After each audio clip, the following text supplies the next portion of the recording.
সবুজে শ্যামলী সুন্দর একটি গ্রাম। মনে হয় যেন ছবি আঁকা হয়েছে। সে গ্রামে বাস করে হতদরিদ্র কৃষক রহমত মিয়া। তার একটি ছোট মেয়ে আছে, নাম সুখী। খুব কৌতূহলী এবং মিষ্টি স্বভাবের। সে সকালে উঠেই গ্রামের চারপাশের ফুল, গাছ আর পাখিদের দিকে তাকায়। তার বাবা কঠোর পরিশ্রমী।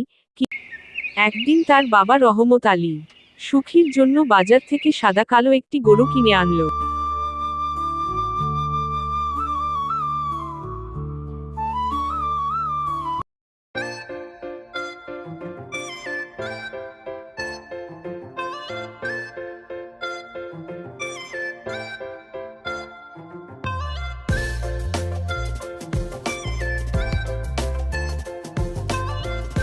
সুখী, দেখ মা, তোর জন্য আমি কত সুন্দর একটা সাদা কালো গরু নিয়ে এসেছি।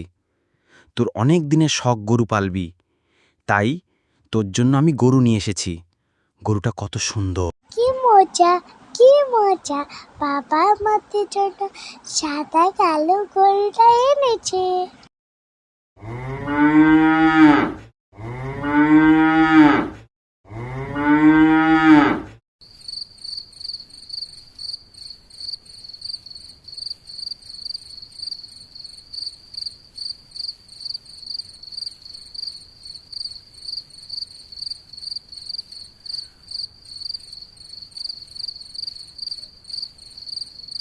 দেখো কি কাণ্ড! সকাল হতে না হতেই সুখী গরু মাঠে চলে গেছে। মেয়েটাকে নিয়ে আর পারি না। কতদিনের মেয়েটার স্বপ্ন সাদা কালো একটি গরু পালবে। তুমি ঠিকই বলেছ। ওর যে গরুর প্রতি এতটা মনোযোগ, আগে কখনো বুঝিনি।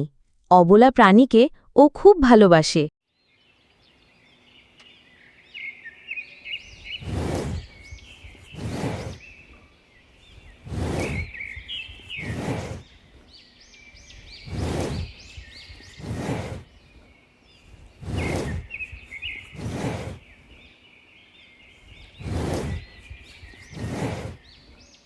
গরুটাকে প্রতিদিন মাঠে নিয়ে যায়, ঘাস খাওয়ায়, গরুটার সাথে কথা বলে।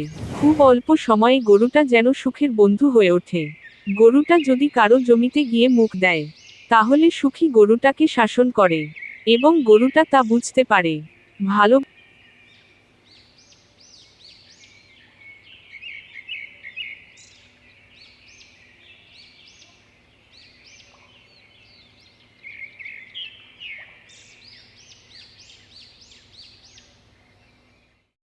কতবার কইছি অনেক জমিতে যাইস না। অনেক জমিতে গেলে মাতব্বর তোরে খুয়ারে নিয়ে যাইব, তারপরও তুই যাস।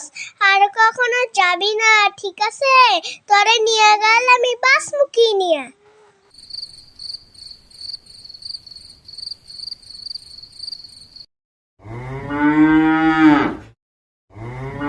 পাশার এই গরুটা একদিন রাতের অন্ধকারে চুরি হয়ে যায়। সখী কিছুতেই মেনে নিতে পারে না, তার সাদা কালো গরুটা চুরি হয়ে গেছে। আর সুখী ভীষণ কষ্ট পায়।